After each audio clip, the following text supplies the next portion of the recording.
Entonces habíamos quedado acá, ¿cierto? Un poco esto verifica elementos que yo he ido comentando ya en clase, así que no me voy a detener mucho en esta diapo, que es entender un poco cómo detonan situaciones de violencia, ¿ya? Que previo a eso, ¿cierto? Ocurre un estereotipo que básicamente desde la psicología nos enmarca en el plano cognitivo, ¿cierto? Luego de eso, cuando ese estereotipo se asienta en nuestra psicología, muchas veces lo que ocurre es un prejuicio, y en el prejuicio, ¿cierto? Ya hay ciertas connotaciones en el plano afectivo, ¿ya? Yo puedo tener un prejuicio, por ejemplo, contra alguien de raza negra, ¿cierto? Aludiendo a que me da temor porque yo voy a generalizar de que todas las personas, por ejemplo, que tienen un biotipo, ¿cierto? Asociado a su color de piel, ¿cierto? Que eventualmente podría ser una persona que me puede dañar, ¿ya? Ese estereotipo, ¿cierto? En esta generalización que podemos hacer asociado a cualquier característica o condición, cuando eso se asienta, luego yo puedo en el futuro desarrollar un prejuicio. Y en el prejuicio es súper complicado porque ya devienen estos fenómenos que aluden a nuestra afectividad. ¿Ya? Por ejemplo, pensar de que si yo me relaciono o si voy en la calle y me cruzo con alguien de raza negra, esa persona me va a generar un daño porque necesariamente todas las personas que calzan con ese estereotipo, ¿cierto? Por ejemplo, asociado al biotipo negro de piel, eh, o los afrodescendientes, ¿cierto? Son delincuentes, ¿ya? Si yo tengo este estereotipo generalizado de que es lo mismo ser persona de raza negra a ser un delincuente agresivo, ¿cierto? Yo evidentemente podría generar luego un prejuicio, ¿cierto? Prejuiciar, decir, bueno, tú antes de conocerte, solamente por el hecho de calzar con este estereotipo cognitivo que tengo, a mí me genera miedo porque lo configuro en mi mente de tal manera, ¿ya?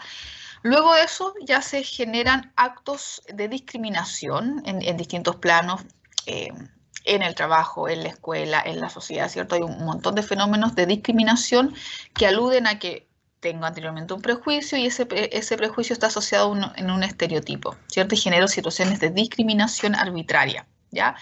Luego, esas situaciones de discriminación pueden llegar ya a actos consumados de violencia, por ejemplo, agredir a alguien, matar a alguien, echarlo del trabajo, ¿cierto? Por una distinción arbitraria que no tiene nada que ver con la conducta de esa persona, sino que más bien por su apariencia física, por su orientación sexual, por su condición socioeconómica, por su raza, etcétera, etcétera, etcétera, ¿cierto? Nacionalidad, religión, etcétera, ¿ya? Por lo general, la mirada que hay hacia la violencia en los distintos escenarios sociales, sobre todo en la escuela, lo que se tiende a visibilizar es esto únicamente, ¿ya? Es entender como el hecho de violencia o el acto de violencia pensando que ahí la violencia recién existe, ya sea el bullying o cualquier otro tipo de violencia, ¿ya? Por lo general no se visibiliza que previo a ese acto mismo de violencia, lo que se está engendrando o el entramado que hay debajo de aquello tiene que ver con esto. De ahí eso está fuertemente arraigado todavía en muchos planos familiares y sociales. De ahí en la escuela obviamente también. Entonces, ahí uno entiende que muchas veces antes de empezar a intervenir la violencia misma, por ejemplo, cuando hablamos de situaciones de violencia intrafamiliar, violencia en el pololeo, violencia de pareja, muchas veces uno dice, bueno, por ejemplo, en el caso de la violencia de pareja, ¿cierto? Bueno, a ti mujer, tu pareja te está violentando, hay que detener esta violencia, ¿cierto? Hay que llevarte a tribunales y ahora tienes que, eh, digamos, hacer un acto para de manera inmediata, ¿cierto?, detener esa situación de violencia. Y muchas veces ustedes saben ahí lo que pasa, que efectivamente las mujeres no denuncian o una vez hecha esa primera denuncia, quitan las denuncias, ¿cierto? Luego no van a testificar, luego vuelven con el agresor, etcétera, etcétera.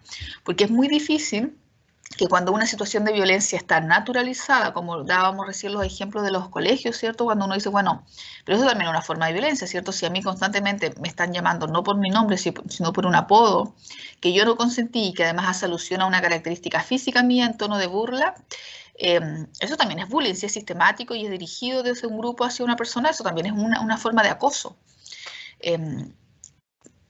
así también, ¿cierto? Vamos, entre comillas, desnaturalizando muchas situaciones, ¿ya? Por lo tanto, muchas situaciones de violencia donde uno ve, por ejemplo, la violencia de pareja, cuando la mujer quita la denuncia o lo difícil que es hacerla cambiar en su estructura cognitiva, tiene que ver con esto, ¿cierto? Porque antes, desde temprana edad, desde la familia y luego los distintos planos sociales, se fue entretejiendo esto, ¿cierto? Se naturaliza que es normal mantener ciertas relaciones, ciertas estructuras de violencia que están asociados a elementos de este tipo, ya tanto en la violencia escolar, tanto en formas de gestar el bullying, tanto en la violencia en la familia, en la pareja, etcétera, etcétera. ¿Ya? Particularmente desde la escuela vamos a entender este escenario, ¿cierto? Hace un rato atrás distinguíamos la distinción entre conflicto, agresividad y violencia, y también entendiéndolas desde la óptica desde la indisciplina, ¿ya? Cuando este marco regulatorio de conducta que yo debo, entre comillas, manejar o proyectar para poder resguardar ciertas condiciones de aprendizaje o ciertos espacios, ¿cierto? Cuando eso no se respeta, esta disciplina se cruza hacia acá, ¿cierto? Y se vuelve en un acto de indisciplina, que tiene que ver básicamente con la transgresión de la norma, ¿ya? Y esa transgresión de la norma, incluso, como lo mencionaba, ¿cierto?, tiene que ver con elementos netamente culturales de la institución educativa, como organizar los horarios, ir vestidos de tal o cual manera, etcétera, etcétera.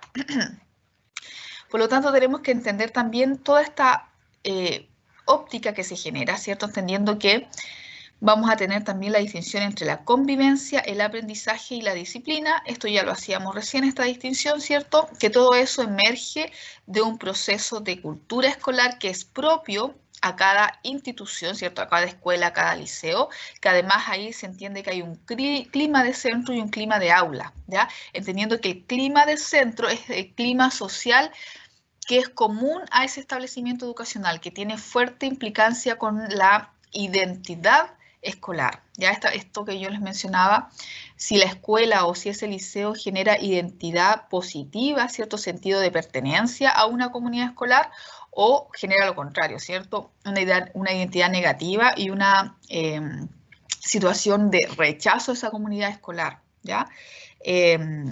Desde los distintos miembros de la comunidad educativa, desde los docentes, desde las familias, desde los alumnos, ¿ya? Y también distinguiéndolo desde el clima de aula, que tiene que ver, ¿cierto? Si achicamos esta lupa, ¿cierto? Este foco, lo centramos concretamente dentro de un curso, ¿ya? Si estamos diciendo que cada escuela en su individualidad, en su institución, tiene una cultura escolar particular y tiene un clima social de centro particular que es distinto quizás a la escuela que está a 5 cuadras más allá, vamos a entender también que dentro de una misma escuela el clima de un grupo curso puede ser distinto del curso que está en la sala de al lado, ¿ya? O inclusive que ese clima de aula, ¿cierto?, cambie, ¿cierto?, se modifique, entre comillas, en función de las pautas interactivas que genera un docente, ¿cierto?, el docente que hace una materia respecto al docente que gesta otra asignatura, ¿ya? Eso también se ha visto y se pueden, en el fondo, aludir a estos climas particulares de aula, ya que también tiene unas ciertas connotaciones particulares que podríamos comentar. También entendiendo, ¿cierto?, esto que vamos a empezar a describir también ahora de manera más explícita a partir de lo que está emanado en nuestra legislación educativa, lo que es la convivencia, que tiene que ver con todo el marco de relaciones e interacciones, ¿cierto?, que se da en el plano de una comunidad escolar particular, ¿cierto?, que entrecruza los elementos que son propios del clima social, la cultura escolar y clima de aula también, ¿ya? El aprendizaje, que tiene que ver con este acto que está formulado desde las bases curriculares, donde básicamente te dicen, ¿cierto? En cada nivel y en cada asignatura hay que ir dando cuenta de que los alumnos en el fondo desarrollan ciertos tipos de aprendizaje, ¿ya? Y también entendiendo que, ¿cierto?, hay todo un currículum que es oculto, donde también se gestan otras formas de aprendizaje de tipo más informal, pero que sabemos que también la escuela procrea esas formas de aprendizaje, ¿cierto?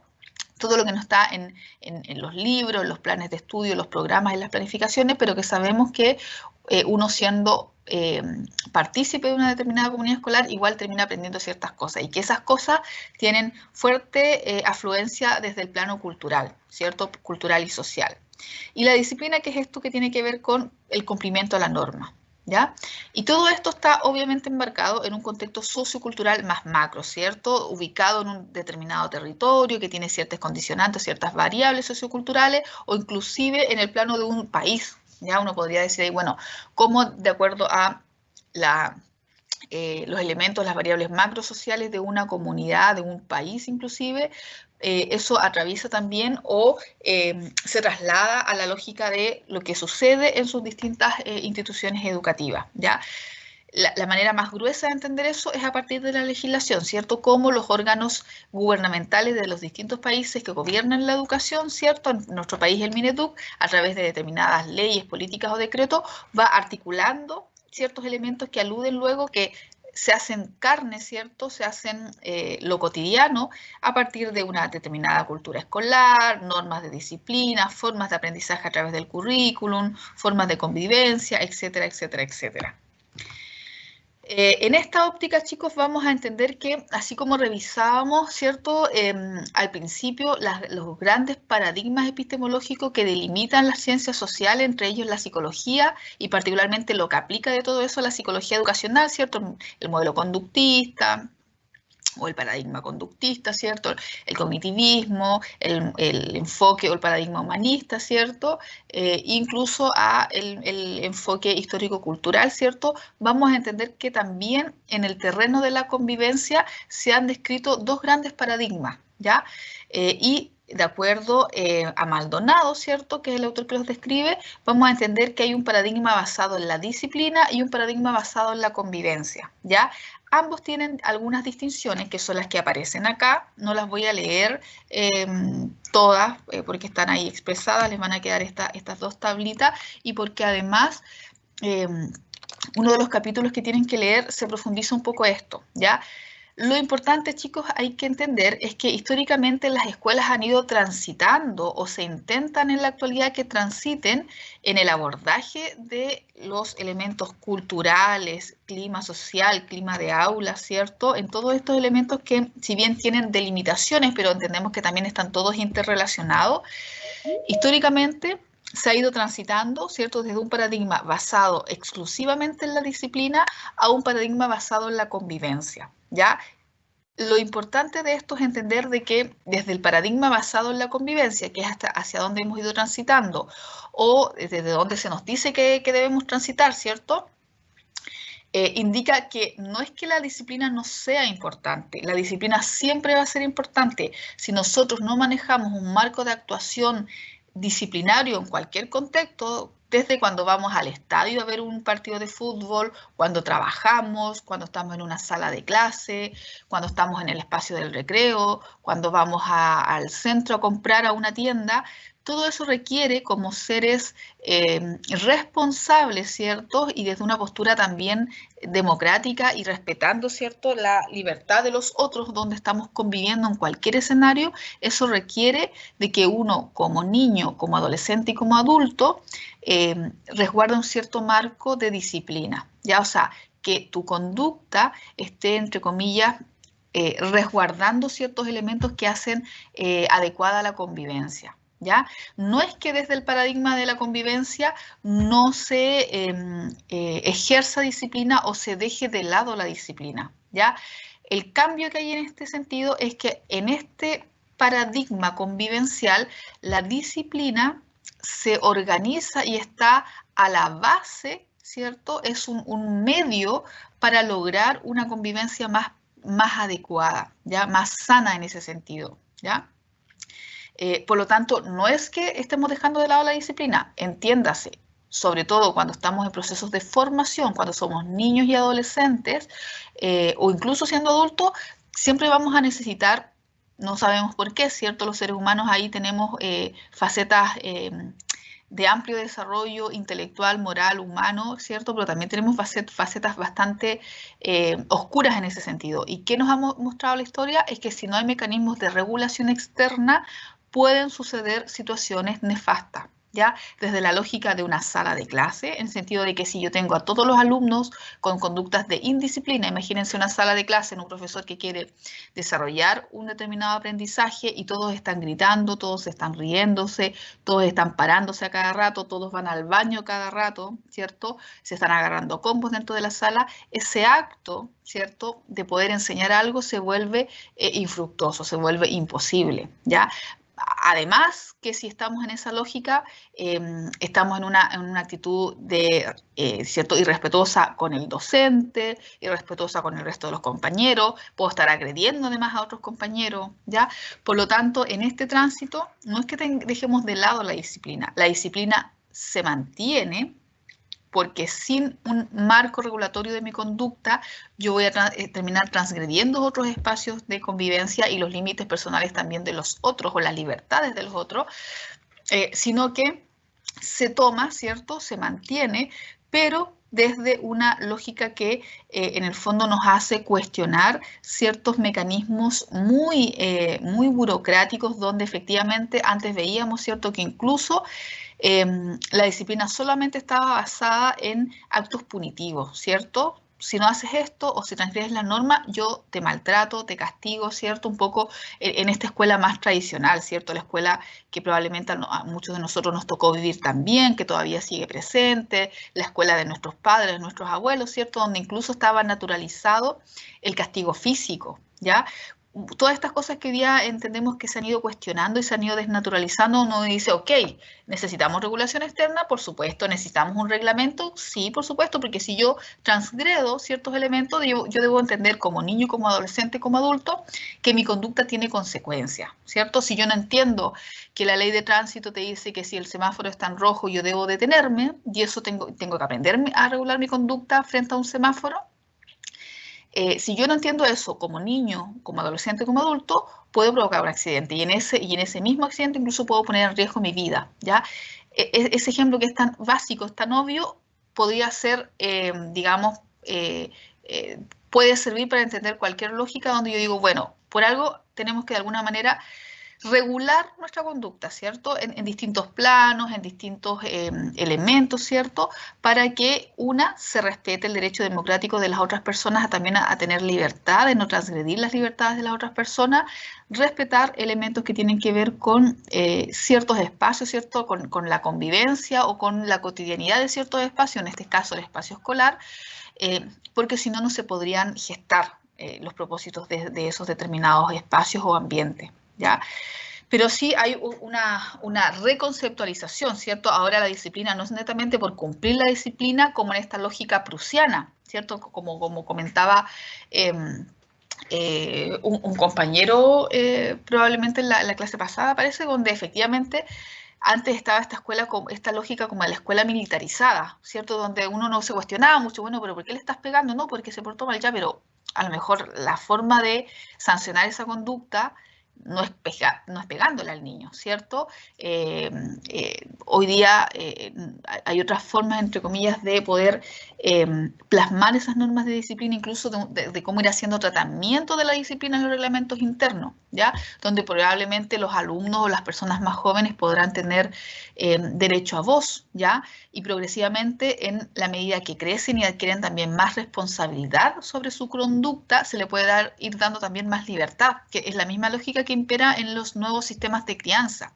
En la medida que el niño crece, ¿cierto?, se le va dotando de más libertad, ¿ya? Incluso de mayor voz en algunos temas o incluso en algún nivel también tendrán derecho a voto, ¿ya? Pero se entiende que a mayor responsabilidad en la persona, eso también acarrea a mayor libertad, eso también acarrea mayor responsabilidad. Por lo tanto, a la medida que voy creciendo, tengo que ir haciéndome también cargo de mis propios comportamientos y entender que si yo transgredo a otras personas o transgredo ciertas normas que están consensuadas, podré tener una sanción, ¿ya?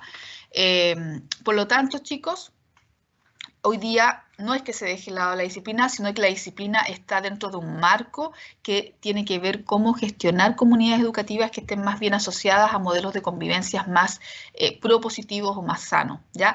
Desde elementos como los que vemos acá, por ejemplo, desde los antiguos paradigmas más tradicionales y más rígidos basados netamente en la disciplina, por ejemplo, solo se advertían situaciones de violencia grave, ¿ya? Por ejemplo, solo se visibilizaba la violencia grave física entre alumnos, ¿ya? Desde modelos de disciplina o basados solamente en la disciplina de manera más rígida. Hoy día, desde los paradigmas de la convivencia, no solamente se estima la violencia física grave entre alumnos, sino que en esta óptica de decir, ojo, no solamente vamos a sancionar la violencia física grave, sino que la violencia verbal, la violencia psicológica, la violencia simbólica, o incluso entender que la violencia no solamente entre alumnos, sino que puede haber violencia entre un jefe y un subordinado, o entre compañeros de trabajo, ¿cierto? Entre un docente y otro colega, ¿ya? Entonces, este nuevo paradigma basado en la convivencialidad abre nuevas ópticas, ¿cierto? En toda esta línea de las cosas que hemos ido comentando, ¿cierto? En poder cuestionar ciertas prácticas que hoy día sabemos que no son tan positivas o que son o que están ya un poco obsoletas en términos de los cambios sociales y culturales que hemos ido atravesando en la medida que hemos ido ampliando, ¿cierto? Nuestra comprensión de ciertos temas y que también hemos ido avanzando en términos históricos como comunidades, ¿ya?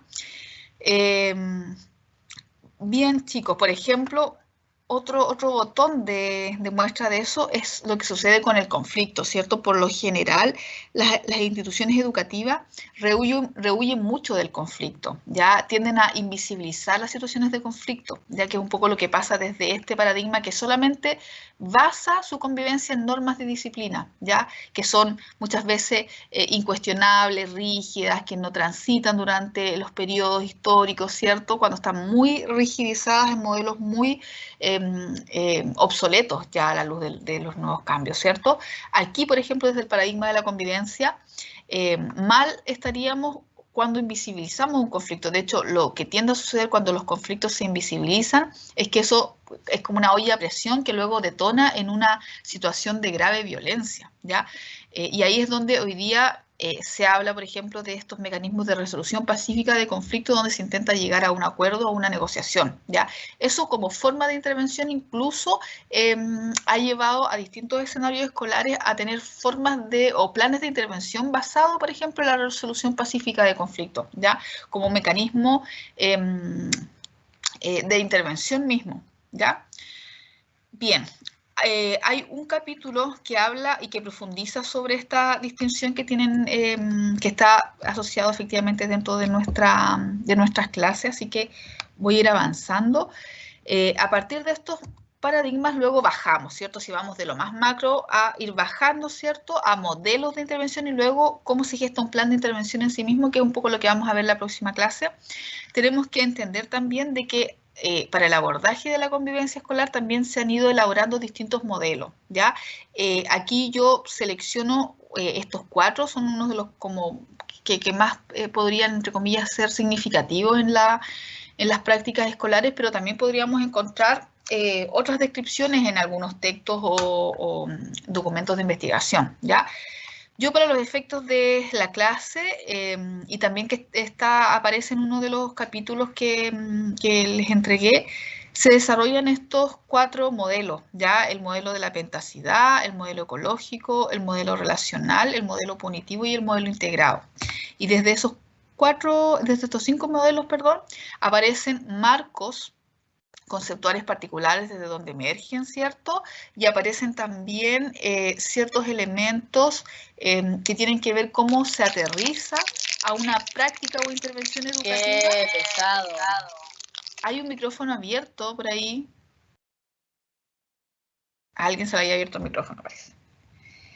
Cómo se termina interviniendo desde la lógica de cada uno de estos modelos. ¿Ya? Los voy a pasar también rápido, que hay unas diapos que los describen, pero como les menciono, uno de los capítulos también abordan la descripción de estos cinco modelos para que lo puedan leer en mayor profundidad. ¿Ya? Entender, por ejemplo, que el modelo de la pentacidad es uno de los modelos más holísticos por lo mismo uno de los modelos también más complejos de desarrollar. Está muy asociado también a formas de pedagogía, entre comillas, más alternativas o denominadas como más alternativas, porque tiene esta concepción del desarrollo global de la persona, ya incluso en esta conceptualización de visualizar la mente, el cuerpo, la emocionalidad, la identidad y el ámbito social, ¿ya? Es uno de los modelos o paradigmas que también se asocia a estos movimientos feministas hoy en día desde su conceptualización teórica, porque básicamente lo que se visualiza desde este modelo en particular tiene que ver con los roles de dominación-sumisión, ¿cierto?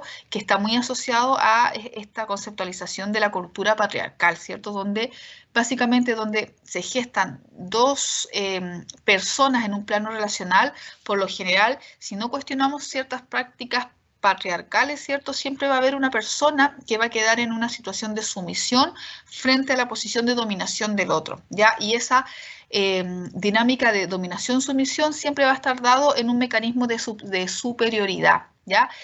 Sea física, sea ideológica, sea económica, etcétera, ¿ya? Y ese estereotipo basado en esta interrelación del mecanismo dominación-sumisión, en el fondo se interioriza en los niños desde muy pequeño y eso luego se tiende a reproducir. Ya, si en un momento mi papá le pegaba a mi mamá, luego yo, si voy a la sala de clase, yo que tengo mayor estatura, ¿cierto? Tengo como un cuerpo más grande que el de mi compañero, yo como quedo nuevamente en una posición de dominación-sumisión, yo voy a ser en este caso el que asume el rol de dominación y voy a transgredir a mi compañero, ¿ya? Y que puede estar basada en cualquier lógica asimétrica de poder, de características físicas, etcétera, etcétera, ¿ya?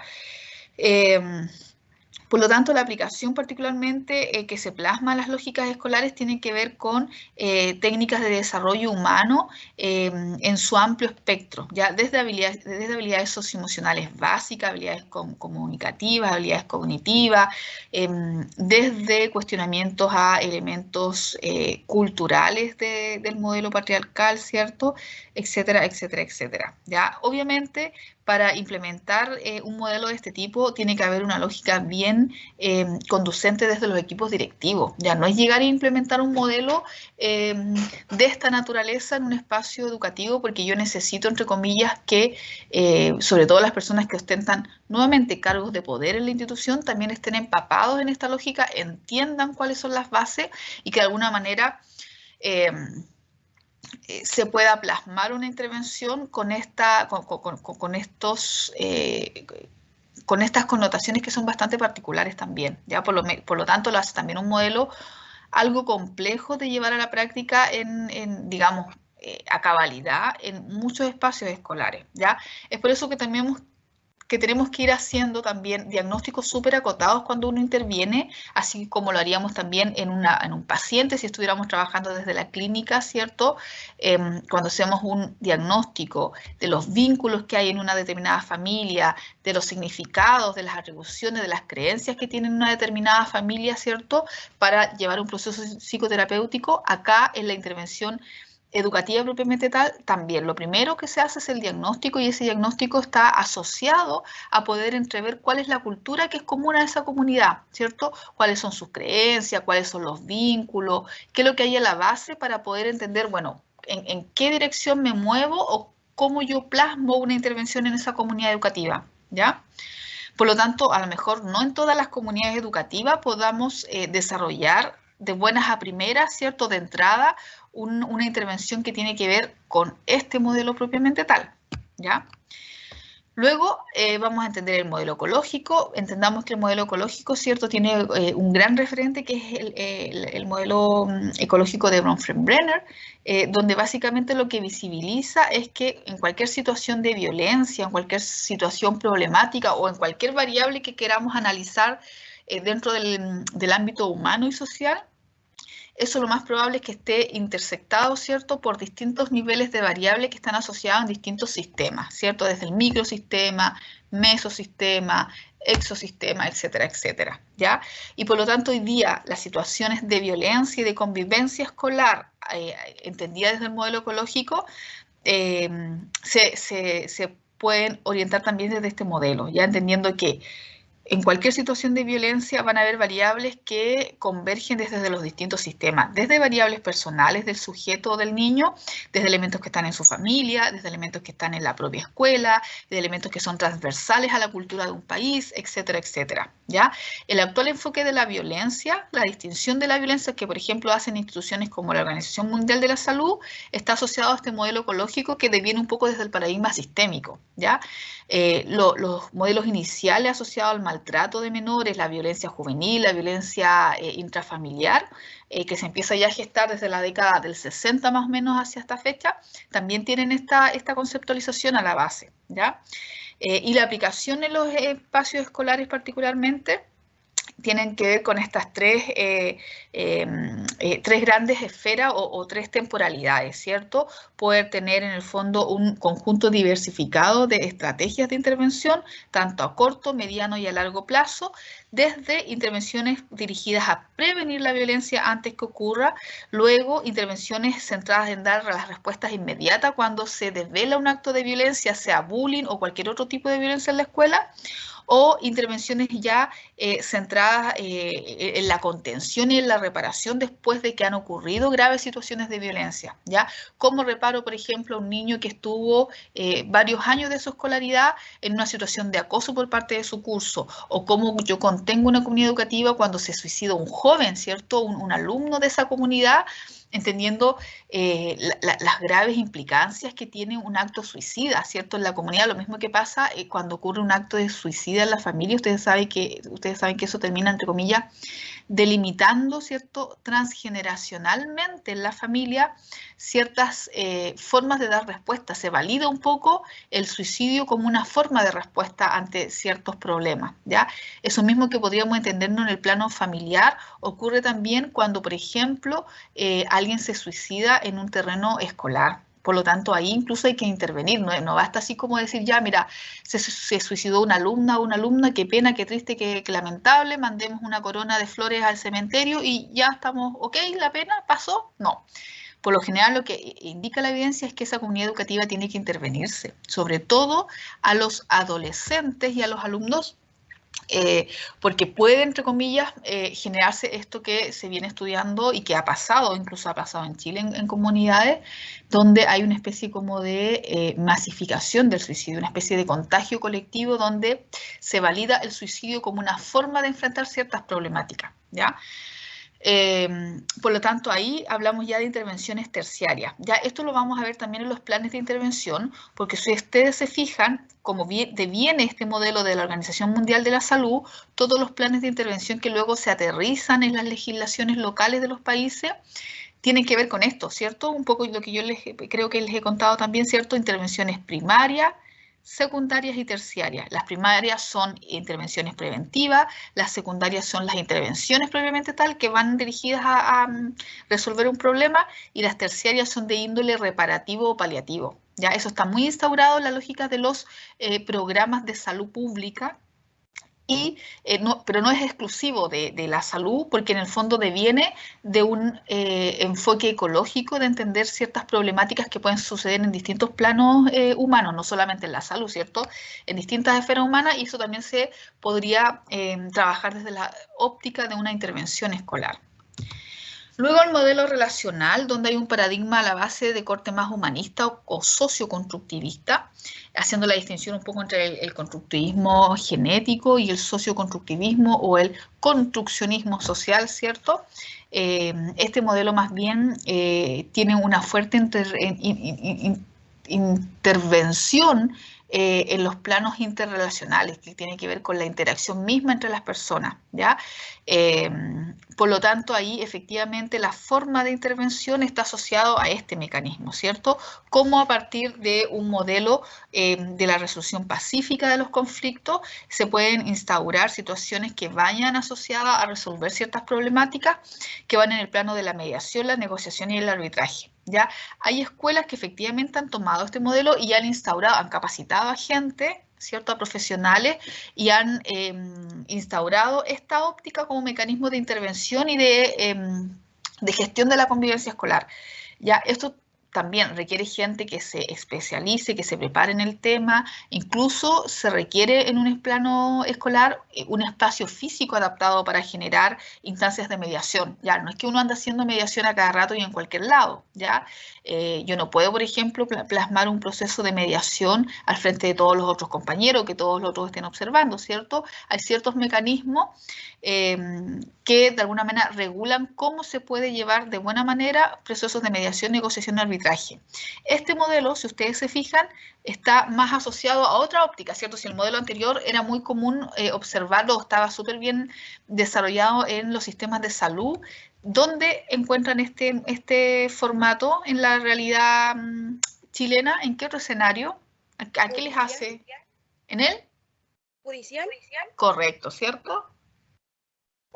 Los sistemas judiciales han tendido a avanzar, sobre todo en la lógica de, hay cierta jurisprudencia de barrios a veces que han tornado a esta lógica de cómo se resuelven ciertos conflictos barriales, y también en la lógica de tribunales de familia, ¿cierto? Cuando hay una demanda familiar a propósito del tema de los hijos, la pensión alimenticia, alguna situación de divorcio, etcétera, el primer paso antes de ir a juicio propiamente tal, ¿cierto? El sistema de justicia te ofrece una mediación, ¿cierto? A través de un mediador, y se intenta de alguna manera mediar, negociar o arbitrar una situación antes de pasarlo a una judicialización. Cuando sean situaciones que se pueden mediar, ¿ya? Yo no puedo ir a mediar un asesinato, por ejemplo, ¿ya? No puedo ir a mediar que terminé acuchillando a mi pareja, ¿ya? Eso es un delito y se toma desde otra lógica, ¿cierto? Hay un código procesal penal que te dice, bueno, esto es un delito, si usted comete ese delito y se comprueba que fue así, usted tendrá tales penas en nuestra jurisdicción.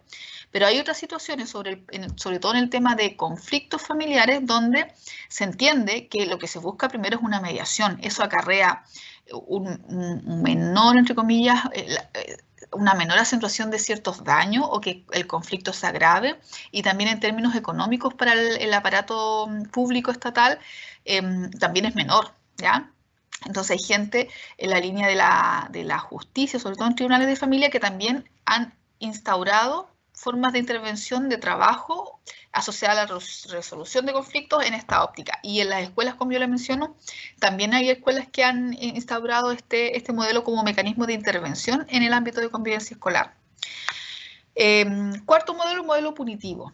El modelo punitivo es el que más conocemos, porque efectivamente es el que está, a pesar de todas las críticas, es el que está más presente hoy día, y es el que efectivamente se desprende un poco desde el modelo conductual ortodoxo, ¿cierto? Esta cosa de instaurar solamente mecanismos de castigo o refuerzo, ¿cierto? Sin una mediación, sin una segunda lectura, ¿cierto? Te portas mal, te castigo, suspendido para la casa, ¿ya? ¿Cuál es la intervención? El castigo, suspendido, o antes a los profesores se les daba la potestad de que le pegaran a los alumnos, de que te expulsaran de la sala o que te quedaras ahí pegado en la pared mirando 2 horas ahí parado mirando la pared, ¿cierto? O expulsión inmediata, ¿cierto? Sin un tratamiento de la situación problemática a la base, ¿ya? Por lo tanto, se puede entender de que, entre comillas, es como el conductismo ortodoxo aplicado sin ninguna interpretación, ¿cierto? Así como necesariamente implementar el castigo como forma de enseñanza, ¿ya? También en esa lógica deviene desde este paradigma que revisábamos recién, este paradigma basado netamente en la disciplina, ¿cierto? Una disciplina rígida, autoritaria, burocrática, ¿cierto? Discrecional, que queda un poco a discreción de quien te pilló, entre comillas, en la falta de conducta, ¿cierto? Si de repente te estás portando mal o algo hiciste que es inadecuado, si te pilla, por ejemplo, el inspector general, te llegan las penas del infierno, ¿cierto? Te llega un sermón de 2 horas más una suspensión y llamado apoderado, ¿ya? Pero si te pilló, si tuviste la suerte, entre comillas, que te pilló el profesor de educación física, no, el profesor de educación física tiene otro estilo, ¿cierto? No te va a ir a acusar con el inspector, a lo mejor también te va a dar un sermón ahí entre lo valórico y moralista, pero es más buena onda, ¿cierto? Queda a discreción, ¿cierto? Por eso se dice que esos sistemas son discrecionales, ¿ya? Queda como a discreción de quien te pilla en esa falta, entre comillas. Por eso es que la idea es de avanzar a resguardar la disciplina, pero hacia paradigmas más convivenciales, donde todo, entre comillas, sepamos cuáles son los resguardos, derechos y deberes que están en los reglamentos y entender de que si yo transgredo ese reglamento voy a tener una sanción y que esa sanción no es discrecional, no queda a discreción de quien me pilló, sino que va a ser común para todos, ¿ya? Porque en esa óptica también pasa, ¿cierto? ¿Por qué a Juanito le dieron ese castigo y a Pedrito al otro día hizo lo mismo y le dieron otro castigo? Eso también es discrecional, es súper tóxico para la institución. Es como que si yo tuviese preferencias, tengo 2 hijos o más hijos y tuviese preferencia con mi hijo, ¿cierto? Si uno de mis hijos se porta mal, lo castigo severamente, pero si al otro día otro de mis hijos se porta mal, no lo castigo de la misma forma frente a la misma, frente a la misma transgresión. Entonces, eso en términos de dinámica grupal, ya sea la familia o la escuela, es súper nocivo también, ¿ya? Bueno, a pesar de todas estas críticas, sabemos que este es uno de los modelos que sigue muy presente en las escuelas, ¿cierto? Cuesta mucho avanzar desde, no en, en todos los territorios, pero sí efectivamente se entiende que son formatos muy difíciles de erradicar del todo, porque nuestra cultura por lo general, no solamente en el plano educativo, sino que en el plano familiar también, hemos sido todos formados bajo un modelo conductual bien ortodoxo, así como no cumples, te castigamos, ¿cierto? Está la sanción de por medio. No hay mayor apoyo, no hay una mayor prevención, que es hoy día donde fuertemente ha girado la dinámica de la convivencia escolar, ¿cierto? Primero, programas preventivos, desde esta óptica, desde incluso empezar a hablar de temas que antes no se hablaban, y luego si hay situaciones, bueno, abordémosla. Ya incluso si hay una situación de bullying donde queda un alumno como agresor y otro alumno como agredido, incluso ese agresor, más allá del castigo, ¿cierto? De la sanción de mandarte suspendido para la casa, también probablemente ese alumno requiere algún tipo de intervención psicológica, algún tipo de orientación, algún trabajo con la familia, ver qué está pasando, ¿ya? Eh, por lo tanto, se entiende que, claro, en términos de intervención de la violencia escolar basado netamente en este modelo, por lo general lo que tiende a ocurrir es que acentuamos, ¿cierto?, la situación de violencia. Y ahí aquí es donde ocurre algo que también es muy común en la lógica escolar. Luego de ser sancionado este alumno agresor, después viene la revancha, ¿cierto? O sea, no se te ocurra, ¿cierto? Si eres objeto de bullying, no se te ocurra ir a acusar a tu agresor, ¿cierto? Porque a lo mejor si es que te pescaban, si el profesor te hacía caso, tu mamá iba a reclamar, el agresor se llevaba ahí la suspensión, el castigo, etcétera, pero al otro día, la semana siguiente, cuando te pillaran, ¿cierto? La revancha, la venganza porque lo acusaste, podría ser incluso peor, ¿ya? Entonces, cuando situaciones de bullying o de violencia escolar se trabajan desde este modelo, incluso puede acrecentar las situaciones de violencia. Por eso es muy complejo hoy día intervenir situaciones delicadas como situaciones de maltrato entre escolares eh, desde un modelo punitivo, ¿ya? Porque tiende a ocurrir lo que pase acá, ¿cierto? Lo que se describe acá. Y la aplicación, bueno, ya la sabemos, ¿cierto? Básicamente son mecanismos de control muy discrecionales, rígidos, no hay una norma que está por lo menos consensuada entre los distintos miembros, ¿cierto? Si bien probablemente no todos los miembros de una comunidad educativa, por el marco de responsabilidad y la edad que tienen, ¿cierto? El grado de maduración, probablemente no todos van a tener derecho a voto, sí podríamos darle derecho a voz a todos, ¿ya? Y escuchar. Probablemente algunas de las cosas que pueden decir los alumnos pueden ser válidas y pueden ser tomadas en cuenta. A lo mejor hay otras que no, ¿ya?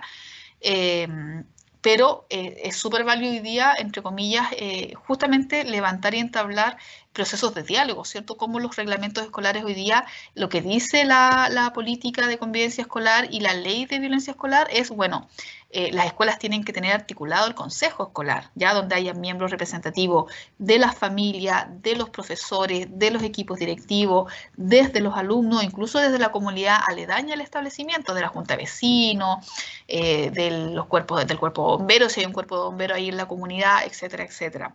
Y obviamente desde el centro de alumnos, ¿cierto? Y cómo a través de eso el centro de alumnos puede también ir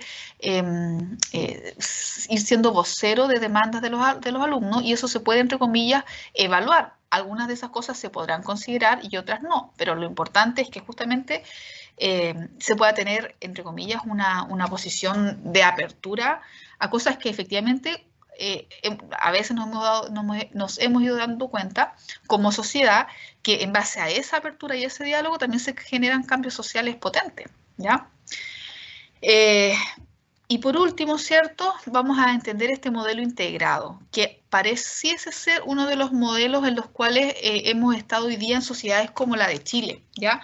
¿Por qué? Porque lo que plantea el modelo integrado desde una óptica más constructivista, ¿cierto? Es decir, ok, nos cuesta mucho como sociedad, incluso como seres humanos, desapegarnos a la regulación externa de la conducta, ¿cierto? Es por eso que todavía existen leyes, ¿cierto? Lo que yo les comentaba, ¿por qué tenemos que tener leyes que te digan, oye, si tú maltratas a los animales vas a tener una pena? O sea, como que no logramos en la globalidad, ¿cierto? En toda la comunidad de los seres humanos entender de que, oye, mira, botar basura en cualquier parte es inadecuado, maltratar a los animales es inadecuado, fumar en cualquier espacio no corresponde porque eso que estás tomando tú como libertad de querer fumar, ¿cierto? Puede contaminar el derecho, el espacio físico de otros que no quieren fumar. Entonces, ¿por qué tenemos que tener leyes que regulen esas cosas que uno decía, pero uno podría decir, bueno, pero no deberíamos tener leyes? Bueno, lo que nos muestra nuestro actuar como ser humano es que parece que sí, no solamente los niños y adolescentes necesitan marcos regulatorios externos de conducta,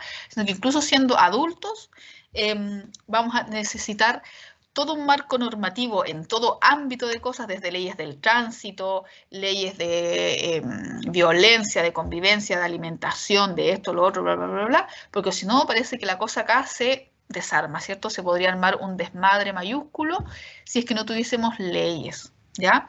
Entonces, ¿qué propone este modelo integrado? En el fondo es decir, ok, vamos a mantener este marco regulatorio de la conducta asociado a mecanismos de regulación externa, asociado a los reglamentos internos, que es como el marco, que vendría siendo como la ley dentro de una comunidad educativa, pero también, ¿cierto?, vamos a avanzar desde un paradigma más bien rígido de la disciplina hacia un paradigma convivencial, ¿cierto?, un paradigma de la convivencia donde la disciplina en el fondo está la base para mantener mejores sistemas de convivencia y a la vez lo vamos a aunar con este modelo más relacional, ¿cierto? Con este modelo que visibiliza un poco los distintos marcos de relaciones que se pueden dar en los espacios educativos, entre compañeros de clase, entre los colegas, ¿cierto? Entre los distintos docentes y profesionales de la educación, entre los alumnos y los profesores, entre los directivos y los alumnos, entre los profesores y los padres, ¿cierto? Un poco viendo el entramado de relaciones que se pueden dar en el espacio escolar, manteniendo sistemas de regulación de la disciplina, pero desde una lógica más bien convivencial, para postular modelos de carácter más integrado, ¿cierto? Donde también hay formas de tratamiento del conflicto, la reparación, la reconciliación y la resolución, ¿cierto? Donde se va a mantener un sistema de normas de regulación de la convivencia, pero que de alguna manera tiene que ser elaborado y consensuado por los distintos miembros de la comunidad educativa, una estructura organizacional de alguna manera que esté capacitada, y es ahí donde emergen, por ejemplo, las figuras del encargado de convivencia, la dupla psicosocial de convivencia, ¿cierto? Se actualizan los reglamentos internos, se le presta voz a los distintos miembros de la comunidad educativa, luego eso se revisa, se termina por sancionar, y ha de entenderse de que si una familia, un docente, un alumno pertenece a una comunidad educativa, se entiende que debe respetar, entre comillas, ese mecanismo regulatorio, ¿cierto? El reglamento interno, porque de alguna manera eso es consensuado y más bien, si uno no quisiera participar de eso, tendría que, entre comillas, buscar otra alternativa. Si yo tengo un pensamiento más laico, no debería, ¿cierto? Sería como súper contradictorio que mando a mi hijo en un colegio que yo sé que es confesional, por ejemplo. O al revés, ¿ya? O si sé que y acepto como familia y como alumno que en ese establecimiento implica ir vestido con determinado uniforme y lo acepto, y antes de firmar, ¿cierto? Antes de inscribirme, yo leo el reglamento interno, me pasan el reglamento y yo consensúo eso, ¿cierto? No voy a salir a las 2 semanas con que no quiero ir con ese uniforme, ¿ya? Probablemente lo que mejor podría hacer ahí es cambiarme a un establecimiento donde eso no lo tengan como norma. Bueno, aún así esto requiere cambios organizativos bastante potentes, ¿cierto? Equipos de especialistas, equipos de convivencia, que es un poco lo que ha plasmado la legislación actual, ya que es un poco lo que vamos a revisar en este último ratito que nos queda. Bien, chicos, en síntesis de esta primera parte, entender efectivamente que la visión de convivencia escolar que existe hoy día en la intervención educativa, ¿cierto?, tiene que ver con estos elementos que aparecen aquí a modo de conclusión, ¿ya? Hoy día efectivamente se entiende que es una construcción social dinámica, no es algo estático, es algo complejo, ¿cierto? Es alusivo además a un factor de la calidad educativa, ¿cierto? Ya que está plasmado dentro de los 5 elementos que el Ministerio establece como lo que va a considerar de calidad o no en cada establecimiento en Chile, ¿cierto? Junto con la gestión directiva, la gestión pedagógica, el manejo de los recursos, ¿cierto? Aparece, ¿cierto?, la convivencia escolar y el apoyo a los estudiantes, y por último, el eje de los resultados, ¿ya? Tiene un foco psicosociopedagógico, ¿cierto? Desde estos distintos aristas que en el fondo pueden observarse, por un lado, la convivencia escolar y también la violencia escolar, ¿ya? Hoy día alude efectivamente a un proceso pedagógico de mejoramiento continuo, como todas las cosas que se hacen en educación y como todas las cosas que se están haciendo en cualquier institución hoy día en el mundo, como los sistemas de salud, las empresas, todas las instituciones hoy día tienen puesto el foco en procesos de mejoramiento continuo, ¿ya? Y por eso que cada cierto tiempo, ¿cierto?, se revisan los currículums, se adecúan los currículums, se tienen que revisar los reglamentos internos, se adecúan los reglamentos internos, etcétera, etcétera, etcétera. Y toda la lógica de gestión de las organizaciones, sea cual sea esa organización, está en esta misma óptica, y la escuela como institución no es ajena a aquello, ¿ya? Y por lo tanto, el análisis y la intervención también la vamos a entender desde distintos niveles, y es un poco lo que vamos a ya empezar a ver en la clase del miércoles, ¿ya? Profe, Dígame. una consulta. ¿Cómo se aplicaría un modelo? Yo no sé si usted estuvo aquí, ya estaba aquí en Talca como en el año 2014, pero en muchos liceos pasó que se empezaron a viralizar videos de pelea o videos sexuales como de niñas. De hecho, en el liceo que estudié yo se masificó el video de sexo oral en el baño, todo eso. Entonces, ¿cómo se puede intervenir en eso? Porque ese año fue muchos videos de pelea muy fuerte entre compañeros del mismo liceo o riña entre distintos liceos que siempre se habían llevado más estos videos de índole sexual que se empezaron a viralizar. Y yo me acuerdo cuando yo estaba en el liceo, nos sacaron a todos juntos y nos dieron el medio sermón, pero más que eso no se hizo nada, pero no sé cómo se paró o se frenó eso, porque ya como que entre comillas no se ve tanto.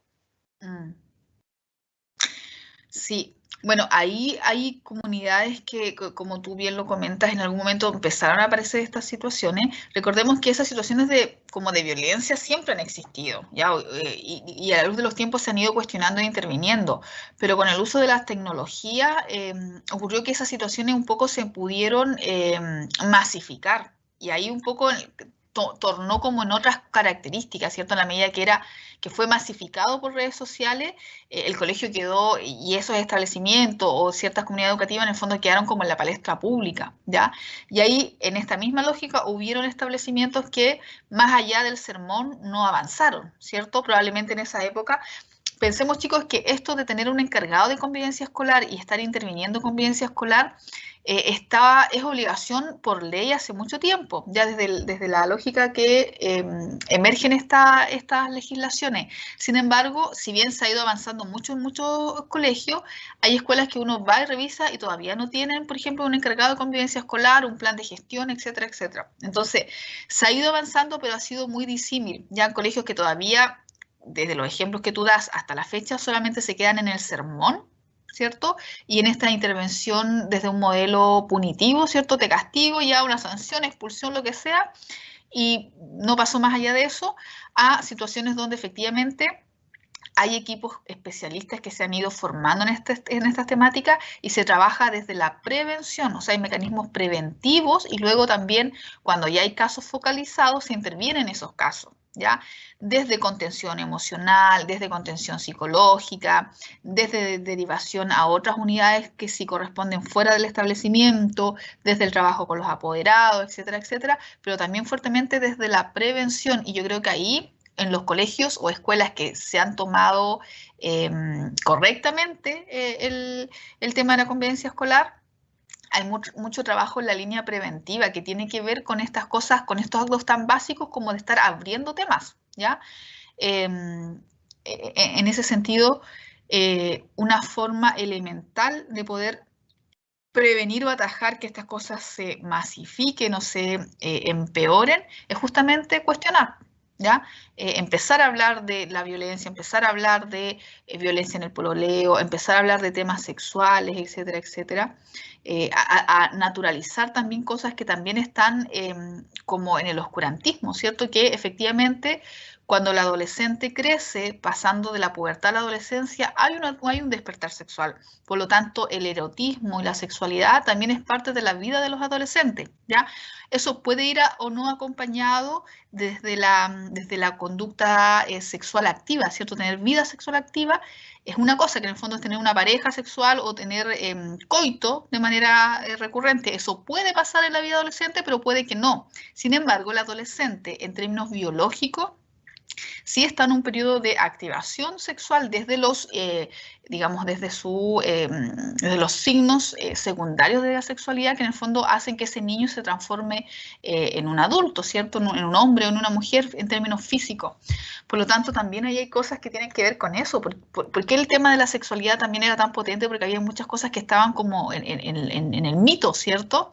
Eh, eran eran y todavía son temas muy tabú, pero cuando empezamos a hablar de ciertos temas, parece que la cosa también pierde cierta connotación, ¿cierto? Y es por eso que uno de los actos interventivos más potentes y más transgresores incluso tiene que ver con esto, con empezar a hablar de ciertos temas, ¿ya?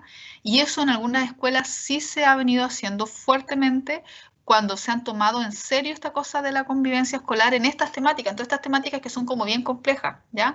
Desde las horas de orientación, de consejo de curso, desde lo que transmiten los profesores, los orientadores, los encargados de convivencia, y algunas escuelas han avanzado bastante bien en eso. Falta mucho que avanzar, por supuesto, pero también hay otras escuelas que se han quedado un poco en el siglo pasado, ¿cierto? Todavía son sistemas muy discrecionales, que solamente atajan cuando hay violencia grave, no hay mucha reparación ni para la persona víctima ni para el agresor, ¿cierto?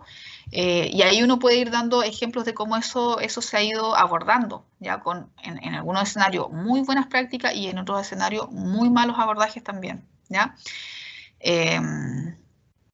Hay escuelas que efectivamente cuando ya han habido actos muy, muy graves como los que tú comentas, Leticia, ha sido como un despertar, ¿cierto? Así como, ojo, ya esto ya desbordó cualquier límite y hay que empezar a intervenir. Y han llamado a equipos externos a intervenir, ¿ya?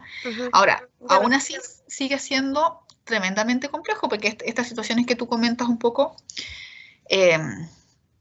en algunos contextos sigue pasando, ¿ya? Y de repente, claro, la escuela tiene mucho que hacer en ese sentido, pero también hay cosas muy estructurales también.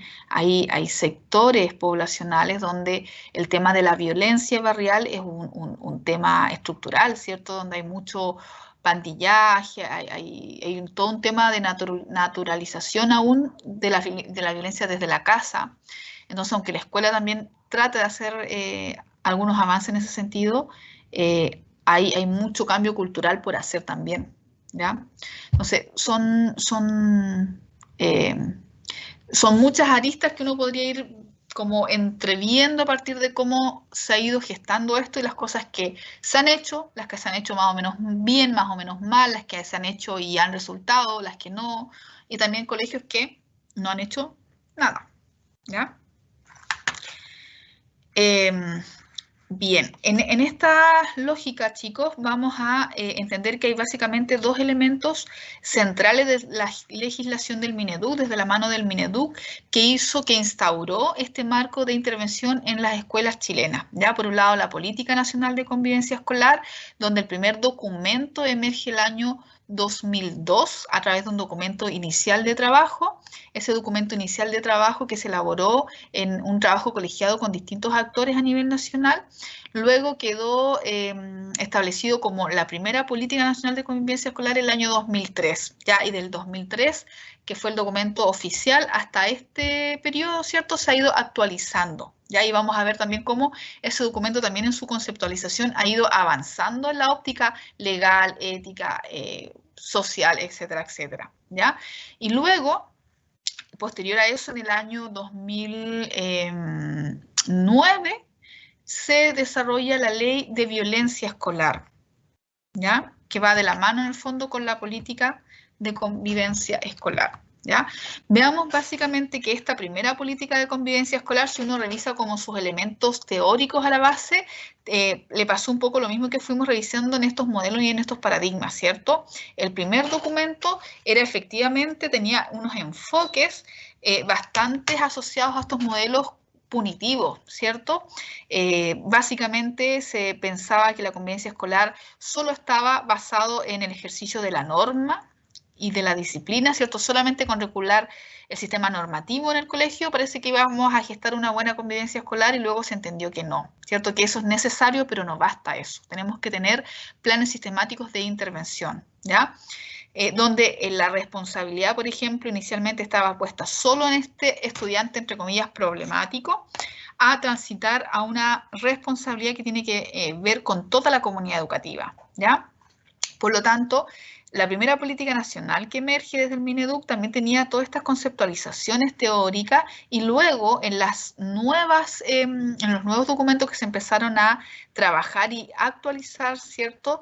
Vemos cambios en esos ejes, digamos, paradigmáticos, ¿ya? Se hizo una actualización en el año 2011 y posteriormente también el año 2015, que fueron como las principales cambios sustanciales que hubieron en la conceptualización de la política de convivencia escolar, que un poco transitan a lo que vemos acá en esta columna, ¿cierto?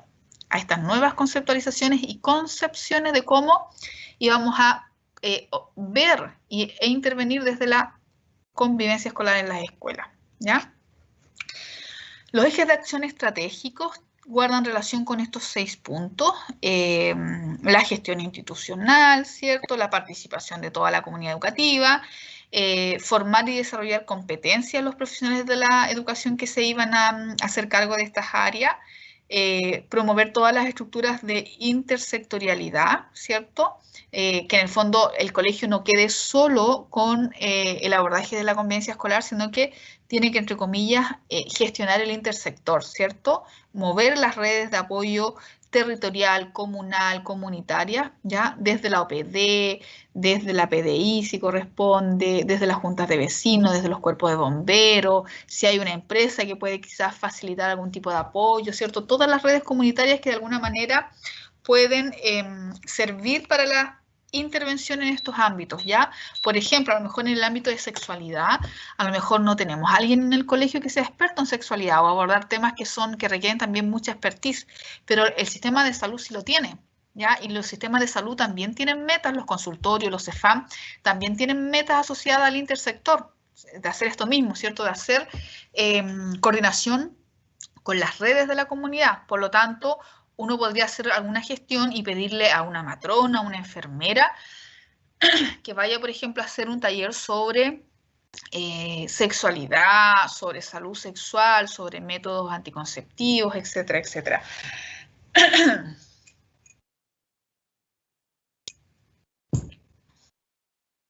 Por lo tanto, ahí uno entiende que efectivamente no toda la intervención tiene que hacerla directamente el encargado de convivencia escolar o el equipo de convivencia escolar. Hay cosas que a lo mejor yo puedo gestionar con otras redes, con otras comunidades y se pueden hacer acciones conjuntas, ¿ya?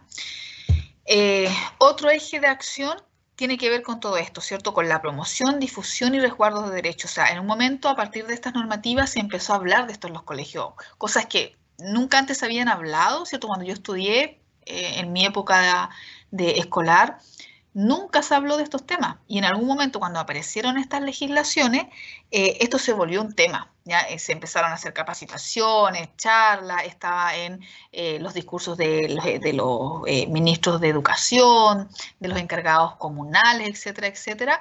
Empezaron a haber equipos, por ejemplo, toda la red municipal de las distintas comunas que tiene acá el colegio, ¿cierto? Todos los DAEM, por ejemplo, hoy día hay encargados también de la convivencia escolar en los equipos centrales, ¿cierto? En las corporaciones de educación, en los DEM, en los DAEM, ¿cierto? Desde ahí ya se empezó a plasmar otra lógica distinta a lo que venía sucediendo décadas atrás, ¿ya? Hay hoy día, imagínense, de hecho, hace poco fue el día de la convivencia escolar, ¿ya? Se hacen jornadas de trabajo, se hacen jornadas, ¿cierto? Asociado a estas temáticas, cosas que antes de esto era impensado, ¿cierto? Simplemente no se hablaba, ¿ya? Y el último punto que es fuertemente asociado a la intervención misma, a elegir, ¿cierto?, encargados de convivencia escolar en todas las escuelas y duplas psicosociales si corresponde de acuerdo a la matrícula, ¿ya? Por lo tanto, de acuerdo a esta política nacional de convivencia escolar, que es aquello que nos dirige esta acción en nuestras escuelas y colegios, vamos a entender que convivencia escolar se define como aparece acá. Si bien esta es una cita del Mineduc, no es distinta a lo que podríamos encontrar en cualquier país del mundo en distintos autores respecto a cómo se entiende o se conceptualiza la convivencia escolar, ¿ya? En donde la vamos a entender como un fenómeno social, cotidiano, dinámico y complejo, que se expresa y se construye en y desde la interacción que se vive entre distintos actores de la comunidad educativa que comparten un espacio social que va creando y recreando la cultura escolar propia del establecimiento, ¿ya? Y ahí efectivamente entendemos cómo también es importante este concepto que también revisábamos en clases anteriores, ¿cierto? Este concepto que emerge asociado a cultura escolar. Como lo primero que tenemos que diagnosticar, entre comillas, para hacer cualquier tipo de intervención, ¿cierto? Así como cuando quiero intervenir en una psicoterapia con un paciente, con una familia, lo primero que tengo que captar son las dinámicas vinculares de la familia. Bueno, acá lo primero que tengo que radiografiar, entre comillas, ¿cierto? Es la cultura escolar, ¿cierto? El PI, ver cuáles son los valores a los cuales el colegio es adepto, su marco institucional, ¿cierto? Cómo está el marco de relaciones, etcétera, etcétera, etcétera, ¿ya? Para luego ir atajando cuáles son los conflictos, cuáles son las problemáticas y cuál sería la forma más adecuada de intervenir en esa cultura escolar particular, ¿ya? Y a partir de esto también, ¿qué se pretende gestionar? Se pretende gestionar una sana convivencia escolar que se entiende como esto de acá, ¿cierto? Que es la coexistencia armónica de los miembros de la comunidad educativa que supone una interrelación positiva entre ellos y permite un adecuado cumplimiento de los objetivos educativos, ¿ya? En un clima que propicia el desarrollo integral de los estudiantes, ¿ya? Y eso está incluso en la Ley General de Educación y también en la Ley de Violencia Escolar, ¿ya?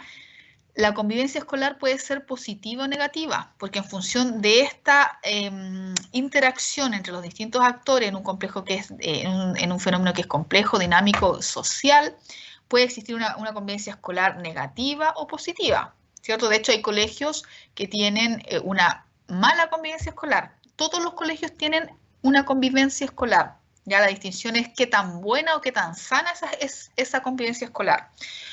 Por lo tanto, nuestros planes de intervención tienen que de alguna manera orientarse a este foco. ¿Cómo promovemos a través de intervenciones, ya sea preventivas o reparadoras inclusive, ya sean primarias, secundarias o terciarias, o en los actos del establecimiento, en las rutinas, en los rituales, en las reuniones con apoderados, en los consejos de profesores, en el consejo escolar, etcétera, etcétera, vamos haciendo acciones desde de repente abrir ciertos temas hasta intervenciones más dirigidas y más complejas que orienten o que nos orienten como comunidad a una sana convivencia escolar. Ya eso es lo que se pretende alcanzar, ¿ya? Por lo tanto, nos vamos a quedar con estas dos definiciones que si bien son sacadas de nuestra legislación del ministerio, está muy en línea con la mayoría de las distinciones a nivel internacional o investigativo en estas temáticas, ¿ya? Lo otro que vamos a entender, chicos, es que dentro de este mismo marco, ¿cierto? Dentro de la Política Nacional de Convivencia Escolar, se han ido describiendo distintos enfoques, ¿ya? Así como cuando yo digo, bueno, desde las disciplinas psicológicas y sociológicas o psicosociales tenemos grandes paradigmas, ¿cierto? El paradigma conductista, el cognitivista, el socioconstructivista, que en el fondo son como visiones de mundo. Dentro de la política nacional de convivencia escolar también hay determinados enfoques de trabajo que son prescriptivos, ¿ya? Prescriptivos en el sentido de que orientan tu hacer en función de estos enfoques, ¿ya? Y estos enfoques son los que aparecen acá. El enfoque formativo, que en el fondo visibiliza de que cualquier acto, cualquier interacción dentro de un plano del establecimiento escolar, dentro de la lógica educativa, se transforma en un acto formativo, ¿ya? Para bien o para mal, ¿ya? Es ahí donde se visibiliza también lo del currículum oculto, ¿cierto? Esto de que, bueno, por un lado están las bases curriculares, que es en el fondo lo que dice cada asignatura que va a ir enseñando a los alumnos, pero también hay un currículum oculto donde enseñamos a las nuevas generaciones todo esto que tiene que ver con la cultura, ¿cierto? Por lo tanto, en esa óptica se entiende de que cualquier interrelación, cualquier acto, es finalmente formativo dentro de un espacio educativo, ¿ya? Por lo tanto, tenemos que ahí entender de que todas nuestras acciones tengan este carácter formativo, pero desde lo positivo, ¿ya? Obviamente basado en un enfoque de derecho, recordemos ahí como el apego indiscutible hacia la Declaración Universal de los Derechos Humanos y también si lo bajamos a los derechos o a la Declaración de los Derechos del Niño, Niña y Adolescente también, ¿ya? Por lo tanto, ningún acto dentro del establecimiento, dentro de la lógica de convivencia escolar, debería ser contrario a esas declaraciones de los derechos humanos y de niños, niñas y adolescentes, ¿ya? El enfoque de género, que también a la luz de los tiempos actuales, ¿cierto? Se promulgó y se visibilizó dentro también de la política, ¿ya? En su macrocomprensión, desde darle posicionamiento, ¿cierto?, a el género femenino, ¿cierto?, que por lo general está como bien remitido a cierto marco cultural, ya hoy día cuando dice uno, incluso se cuestiona por qué los espacios de los recreos son tan masculinizantes, ¿cierto? ¿Por qué, por ejemplo, la cancha de fútbol se toma el recreo? Porque no puede haber espacios para otros espacios recreativos, ¿ya? Que no sea quizás necesariamente aquello que hegemónicamente en nuestra cultura le hemos ido dando espacio, ¿ya? Desde la visibilización de formas quizás sutiles de violencia de género hacia la mujer, pero también desde esta conceptualización hacia el respeto, por ejemplo, de las personas que son transgénero, el respeto de la identidad sexual, de la orientación sexual, etcétera, etcétera. El enfoque de gestión territorial, que alude a ese punto que yo mencionaba recién, de cómo ir haciendo redes comunitarias, ya quizás no todo lo que podemos hacer está dentro de la escuela, a lo mejor necesitamos ayuda de otras entidades gubernamentales o no gubernamentales, ya como los ejemplos que estaba dando recién. El enfoque participativo, donde efectivamente lo que alude como un acto fundante de estos elementos es que se active el consejo escolar, y el consejo escolar tiene que tener miembros representativos de todas las unidades del establecimiento, representantes de los alumnos, de los profesores, de los padres, de los cuerpos directivos o incluso de otras esferas o de otros miembros también de esa comunidad educativa, ¿ya? Y ahí sabemos, quizás algunos van a tener derecho a voz y voto o quizás algunos solamente a voz, ¿ya? Pero la importancia de poder, entre comillas, hacer una gestión un poco más democrática también en ese sentido. El enfoque inclusivo, que va en la línea de todo lo que se plasmó también luego en la ley de inclusión el año 2016, que en el fondo trata de esgrimir la eliminación de cualquier forma de discriminación arbitraria para el ingreso a los establecimientos. Recordemos que antes estaba muy instaurado esta cosa de seleccionar a los alumnos, ¿cierto?, con pruebas de selección al ingreso, o revisaban tus notas, o revisaban tu expediente personal, o si tenías algún tipo de necesidad educativa especial, ¿cierto? Hoy día, desde la ley de inclusión, los establecimientos no deberían estar haciendo eso, a pesar de que sabemos que hay algunos colegios que igual lo hacen, estarían en el fondo no respetando la ley, ¿ya?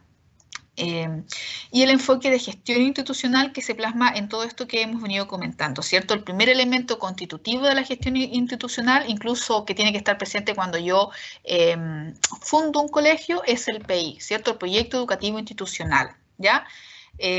Casi como la carta magna de una comunidad educativa, que describe cuál es tu misión, tu visión, tus valores, etcétera, etcétera, ¿ya? Pero luego de eso hay un montón de elementos de gestión institucional que hoy día están presentes desde lo que se solicita desde el Ministerio de Educación, ¿cierto?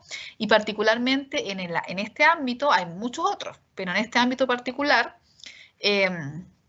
vamos a entender el plan de gestión de convivencia escolar, que lo exige la ley sobre violencia escolar además, que por lo tanto, como está en ese cuerpo de ley, te dice que si tú no cumples con eso vas a recibir una sanción. Por lo tanto, estos planes de intervención, entre comillas, son obligatorios, ¿ya?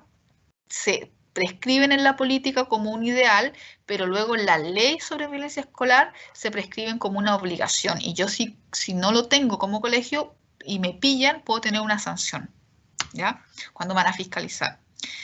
El plan de mejoramiento educativo, que básicamente tiene que ver con estas 5 esferas que establece el sistema de aseguramiento de la calidad de la gestión escolar, donde uno de esos ámbitos ya sabemos que la calidad tiene que ver con convivencia escolar y apoyo de los estudiantes.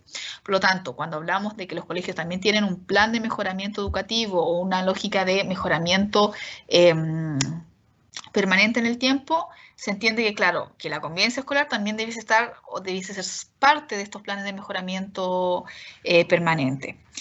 Y por último, ¿cierto? El siempre reconocido reglamento interno, que hoy día en el fondo puede transitar a un manual de convivencia escolar, ¿ya? Podemos quedarnos con los dos, ¿cierto? Podemos quedarnos con el reglamento interno tradicional que históricamente han tenido las escuelas, que también por ley tienen que tenerlo, y además armar hoy día, revisar eso, actualizarlo en la medida que corresponda, pero además armar hoy día un reglamento de convivencia escolar o un manual de convivencia escolar. ¿Ya? Esa es una opción, quedarse con el reglamento interno y además tener un manual o reglamento de convivencia escolar, o actualizar todo el reglamento interno y que en este reglamento quede establecido también el reglamento de convivencia. ¿Ya? Las escuelas han tenido esas dos opciones.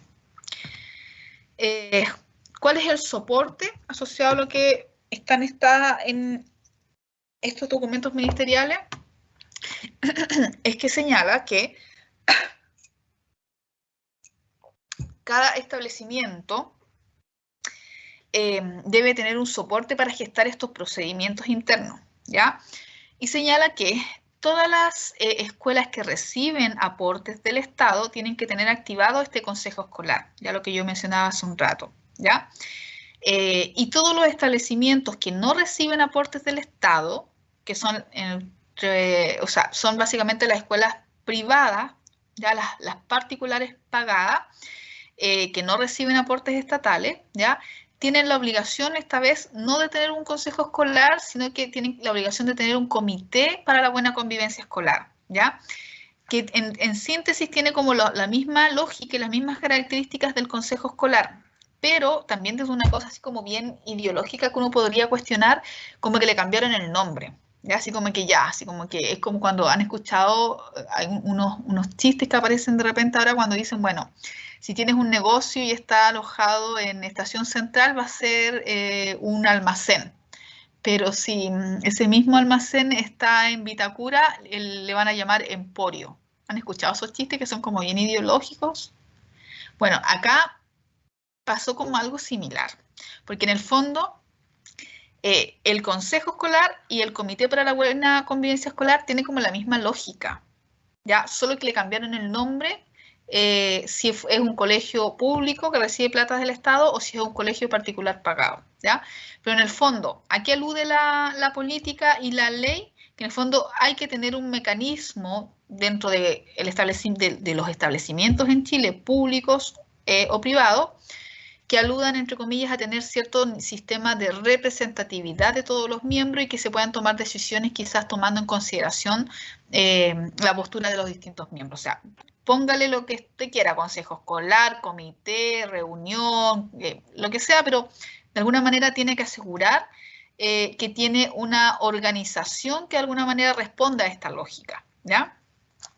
Y finalmente, todos los establecimientos en Chile, públicos o privados, ¿cierto? Reciban o no reciban platas del Estado, tienen la obligación por ley de tener un encargado de convivencia escolar. Y a ese encargado de convivencia escolar le corresponde, entre comillas, asumir este rol primario de coordinar toda esta labor que tiene que ver con la actualización de los protocolos, con coordinar la creación de protocolos si no existen, con establecer un plan de intervención sistemático en el ámbito de convivencia escolar, planteándose objetivos, metas, lo que corresponda de acuerdo a esa comunidad, y tiene la obligación también de coordinar la actualización de los reglamentos internos, ¿ya?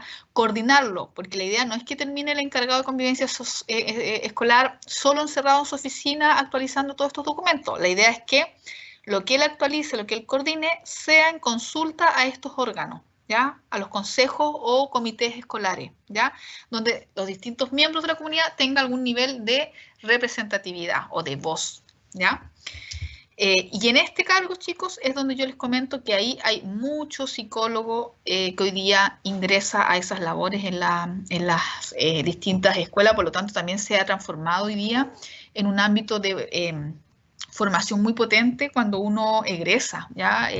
Hay mucha demanda de capacitación, de cursos de diplomado, porque efectivamente es algo que no hay una carrera, ¿cierto?, para el encargado de convivencia escolar, ni en las carreras de pedagogía, ni en psicología, porque pensemos que este cargo, tal como aparece acá, ¿cierto?, también emanado desde la misma legislación, lo puede asumir el inspector general, un docente de formación docente cualquiera, cualquier asistente de la educación,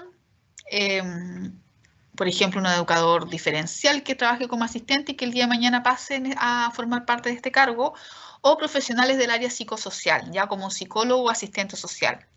Y ahí sabemos, ¿cierto?, que estas temáticas por lo general no son de formación en pregrado. Ya, por ejemplo, justamente en la formación nuestra, en la parte de este ramo que tiene que ver con psicología educacional, yo logré meter hace un tiempo justamente este tema como contenido, porque era un tema fuerte después de trabajo, ¿ya?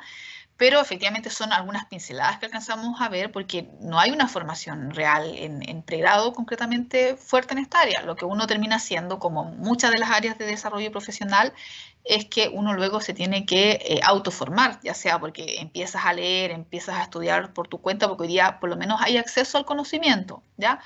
Pero si quieres certificarte en algo, tienes que efectivamente ahí ya tomar algo más como formar, ¿cierto? Un curso, una capacitación, etcétera, ¿ya? Pero esto también lo complejiza un poco porque pasa este tema de que, por ejemplo, a veces el inspector general, que tiene otro rol, ¿cierto? El inspector general históricamente cumple otra función, ¿cierto? Que tiene que ver con esta función, este rol más de fiscalizador, ¿cierto? De ir cumpliendo, de ir viendo si se cumple o no el reglamento interno e ir sancionando en función de eso, ¿ya? Pero ocurre que en las prácticas, ¿cierto? Este inspector que tenía 44 horas, hoy día le dividen el contrato y queda así como mitad de jornada de inspector general y mitad de jornada de encargado de convivencia escolar, ¿ya? Y piensan que por ser inspector general muchos años va a tener formación en este ámbito y no necesariamente es así, ¿ya? Y además la dualidad del rol que se produce en el contexto escolar es súper perjudicial también, ¿ya? O sea, él ahora está actuando como inspector o está actuando como encargado de convivencia escolar, ¿ya?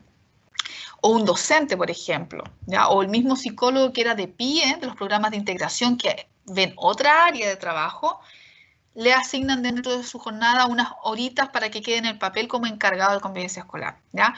Cuando ocurre eso en las escuelas por querer en el fondo responder al papel, ¿cierto? Como al contrato, pero que en la práctica no se hace nada, también se generan situaciones súper complejas, porque está como el encargado en el papel, pero efectivamente no hay una intervención realista a la comunidad educativa en el ámbito de la convivencia escolar, ¿ya? Por lo tanto, ahí también nos queda mucho por avanzar en los colegios que siguen haciendo eso. Ahora, hay colegios que no, hay escuelas, liceos y colegios que tienen un encargado de convivencia escolar que se ha formado en el tema. Muchos de ellos son psicólogos, como yo les digo, y que está ahí de lleno como encargado de convivencia escolar, ¿cierto? 40, 44 horas destinado toda la semana laboral para trabajar en estas áreas, ¿ya? Bien, y también, y ya con esto para ir terminando, también se plasma el soporte de la articulación tanto de la Política Nacional de Convivencia Escolar y de lo que se prescribe en la Ley de Convivencia Escolar, son los equipos de gestión, que tiene que ver con, en algunos casos, duplas psicosociales o equipos psicosociales, que de alguna manera facilitan el ir bajando la intervención misma, ¿ya? Esto sobre todo en establecimientos que tienen gran matrículas de estudiantes. Pensemos en colegios, en liceos que son bastante grandes, donde probablemente que exista solo un encargado de convivencia escolar va a ser muy poco, ya en términos de lo que se puede hacer o en términos de las necesidades que tiene esa comunidad educativa. Por lo tanto, ahí por lo general hay un equipo de convivencia escolar o hay una dupla psicosocial por lo menos, ¿cierto? Un psicólogo encargado de convivencia escolar y un asistente social que apoya esa intervención, ¿ya? O equipos, o hay algunos equipos de convivencia escolar que están orientados o que han formado parte del equipo de orientación. Entonces está la orientadora del establecimiento, ya que además es un cargo de gestión en la mayoría de las escuelas, es parte del equipo directivo. Está ella que coordina, pero además está dentro de ese equipo de orientación, ¿cierto? El equipo de convivencia escolar. Y ahí hay psicólogos, hay a veces sociólogos, asistentes sociales, ¿cierto? Y se pueden dividir los ciclos, por ejemplo, si es un colegio muy grande, un liceo muy grande, se dividen por ciclos, por cursos, por sectores y van aterrizando las labores que se pueden hacer en este ámbito, ¿ya? Ojo que hay muchas cosas que son relativas a la cultura escolar, que cada escuela o liceo tiene que ir plasmando en un plan de intervención, ¿ya? Pero también cada cierto tiempo, desde el Mineduc, aparecen ciertos ejes de intervención, ¿ya? Por ejemplo, hoy día, a propósito del tema de la pandemia y de la educación no presencial, el Mineduc emanó desde finales del año pasado un instrumento que se debe aplicar por cada curso, que es alusivo a levantar un diagnóstico sobre temas socioemocionales para ir viendo cómo pueden estar afectados o no los alumnos en ciertos planos de desarrollo socioemocional, y a partir de ese diagnóstico que viene desde un documento del ministerio, los equipos puedan ir haciendo intervenciones o apoyo o soporte en la medida que se pueda en esta lógica actual, ¿cierto? Desde la no presencialidad. Entonces, hay cosas que se han ido bajando desde el ministerio que han sido un poco transversales, pero gran parte de la intervención en esta área, chicos, tiene que ver con esto que yo les mencionaba, ¿cierto? Cómo primero se hace un diagnóstico a partir de la cultura escolar, ¿cierto? Visibilizando las principales necesidades, conflictos o problemáticas, y dentro de eso pueden haber situaciones de violencia escolar de distinta índole, y cómo a partir de ese diagnóstico los equipos o el encargado de convivencia escolar establece un plan de intervención, ¿ya? Y ahí hay que levantar objetivos, hay que levantar líneas de acción a corto, mediano, a largo plazo, como corresponda, ¿ya? Para esos efectos, lo mismo que para un paciente, si hacemos el contraste con la psicología clínica, no hay un plan estandarizado, no hay un plan de intervención que sirva para todas las comunidades educativas, y si existiera, no sería muy bien pensado. Por lo tanto, no sería muy adecuado, ¿cierto? Esto que también comentábamos hace un par de clases. De repente hay programas de intervención que han funcionado muy bien, ¿cierto? En el extranjero o en la escuela de al lado, o que el Mineduc lo orientó porque es un plan bien armadito, bien diseñado, pero yo luego a cualquier modelo, a cualquier plan de intervención, tengo que ajustarlo y adecuarlo a mi comunidad educativa, ¿ya? En función de las características, de la cultura, de las problemáticas particulares que yo puedo tener, etcétera, etcétera, etcétera, ¿ya? Y en eso nos vamos a centrar la próxima clase, que es un poco lo que se plasma desde esta misma legislación, que por lo tanto es prescriptivo, ¿cierto? Es obligatorio que lo estemos haciendo, a pesar de que sabemos que hay colegios que han dilatado este avance. Ya por ley deberían estar todos haciéndolo, ¿ya? Vamos a revisar un poco qué se plasma desde ahí, ¿cierto? Porque básicamente vamos a tener este flujograma de trabajo, que es un poco lo que yo les he ido comentando, ¿cierto? El levantamiento del consejo o del comité, y a partir de la coordinación de este cargado de convivencia escolar o del equipo de la dupla, ¿cierto? En conjunto con la comunidad educativa y este consejo escolar, se tiene que armar un plan de gestión. Y ahí nos vamos a meter un poco la próxima semana para ver cómo se arma esa intervención. Y a partir de esos elementos que revisemos, yo les voy a dejar el primer caso con los datos de un colegio X y ustedes van a ir tratando de levantar un diagnóstico a partir de una ficha que yo les dejé en el aula virtual. Hay una ficha que, si bien no quiero que la desarrollen completa, porque no nos alcanzarían las clases para desarrollar todo ese trabajo, por eso es solo una mirada inicial en esta formación general de pregrado, pero es una ficha de trabajo que orienta. Yo por eso, de hecho, yo la trabajo en comunidades educativas cuando hacemos programas de capacitación, etcétera, o programas de especialización.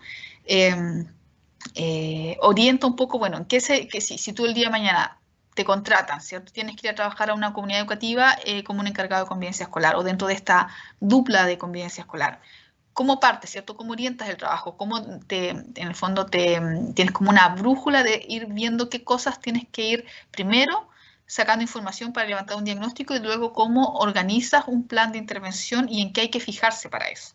Entonces, esos elementos, chicos, los vamos a entrar a revisar ya la próxima semana, contemplando estas directrices que vienen desde la ley de violencia.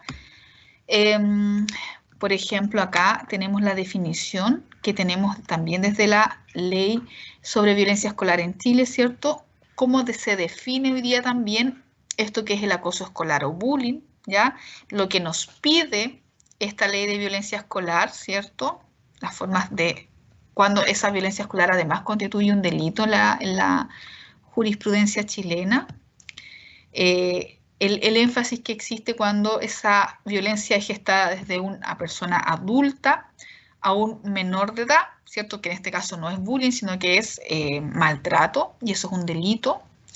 Y las cosas que nos pide hoy día estos dos órganos legislativos, ¿cierto? La Política Nacional de Convivencia y la Ley sobre Violencia Escolar. Y lo que nos pide es esto, ¿cierto? En la luz de lo que yo les he ido comentando, y nos vamos a focalizar en estos elementos la próxima clase para ir viendo primero qué es un protocolo de actuación, la distinción con el reglamento interno y cómo vamos a levantar este plan de gestión.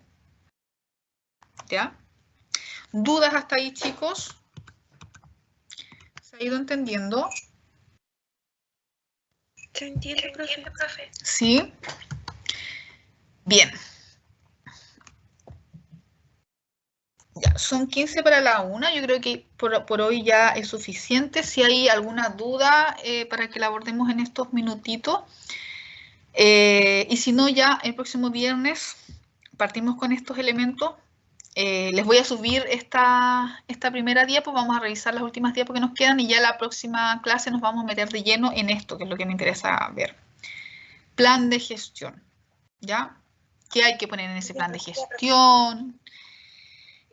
Cosas súper básicas, chicos, así como cómo se redactan los objetivos. Yo sé que de repente se les hace hacer a ustedes en distintos cursos durante la formación de pregrados objetivos, ¿cierto? Objetivos de intervención o una propuesta de, ¿cierto? Y uno de a poco como que va aprendiendo a hacer, entre comillas, planes de intervención en cualquier ámbito, ¿cierto? Pero hay unos elementos esenciales, por ejemplo, para aprender a hacer bien un objetivo, ¿ya? Y después, porque incluso después cuando los alumnos de la carrera van a práctica y llegan ahí su primer mes de práctica con el proyecto de práctica en cualquier área, ni siquiera en el ámbito escolar, sino en cualquier área, de repente llegan y como objetivo aparece objetivo 1, taller de no sé qué cosa. Eso no es un objetivo, eso es una actividad, ¿ya? Los objetivos tienen una cierta operatoria, incluso desde la redacción, ya que tiene que empezar siempre, por ejemplo, con un verbo en infinitivo, ¿ya? Tiene que responder al qué, al cómo, en quiénes, ¿ya? Esas cosas que son así como bien desde la operatoria, ¿cierto? La vamos a ir tratando de mezclar con los elementos más propios de la intervención educativa, ¿cierto? Programas interventivos primarios, secundarios, terciarios, intervenciones universales focalizadas o indicadas, en estas temáticas que pueden emerger de una comunidad educativa, desde un conflicto, ya porque, no sé, los alumnos quieren poner música en los recreos y los profesores no quieren, hasta una situación de bullying o de acoso escolar o una situación de, no sé, o una necesidad que exista, ¿cierto? ¿Cómo se pueden ir sacando esos datos a partir de un diagnóstico inicial y luego lo podemos plasmar en una intervención, ¿ya? Viendo qué tan viable es la intervención. De repente en una escuela podemos tener 1000 necesidades, pero eso yo tengo que priorizarlo. Yo a lo mejor no voy a tener los recursos, ni el tiempo, ni va a ser posible hacer un plan de intervención gigante tratando de responder a las 1000 necesidades o problemáticas que tenga un colegio. Por eso el diagnóstico es tan importante, porque incluso nos delimita qué tan viable o no tienen que ser los objetivos y las acciones a desarrollar este semestre, este año o de aquí a 2 años, por ejemplo, ¿ya?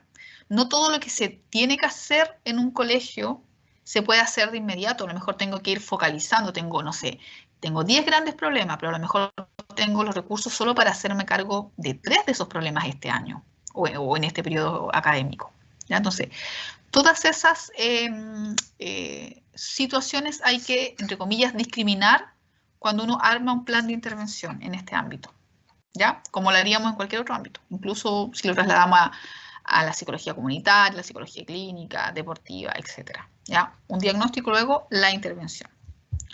Bien, chicos, ¿dudas? Profesora, quería preguntar Dígame. si va a subir la diapositiva al aula Sí, virtual. sí, no lo he hecho solamente porque la semana pasada estuvimos con examen, estuvimos con mucha demanda y ahí ya después se me olvidó, pero hoy día, de hecho yo creo que ahora mismo en un ratito más la paso a PDF y se la subo a la plataforma, ¿ya? Va a estar todo esto que hemos visto de convivencia y con algunos elementos que nos queda de revisar de esta, ¿ya?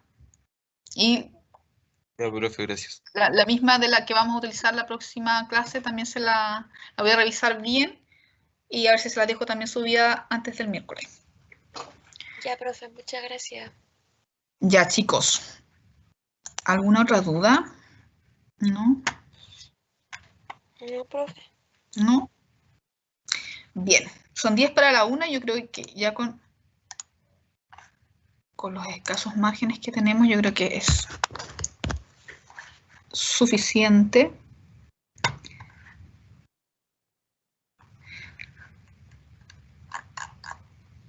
Ya, bueno, está el mismo comentario de Michelle.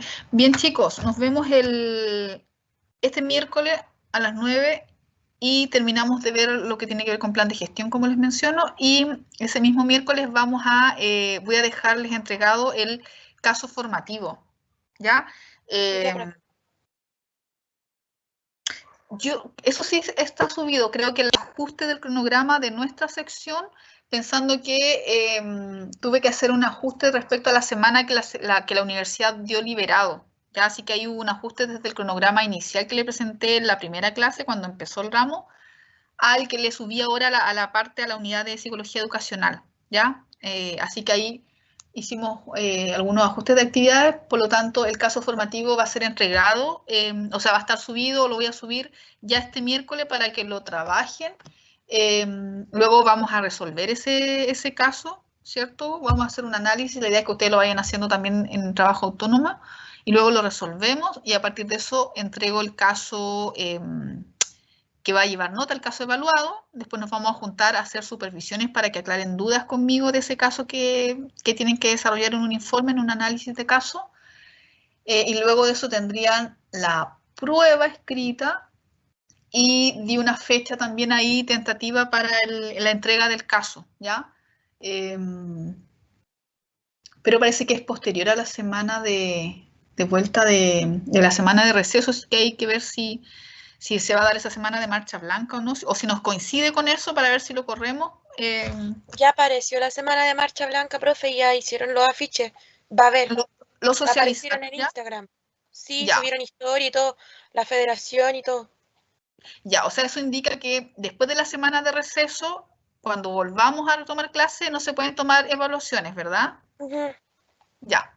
Ya, entonces si nos coincide la entrega del trabajo o de la prueba creo que no, pero la entrega del informe del caso educacional, con esa semana lo vamos a correr, ya la semana siguiente. ¿Ya? Ya, profe, que esté bien, cuídese. Ok.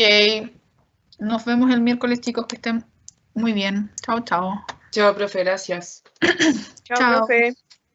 Bye, bye.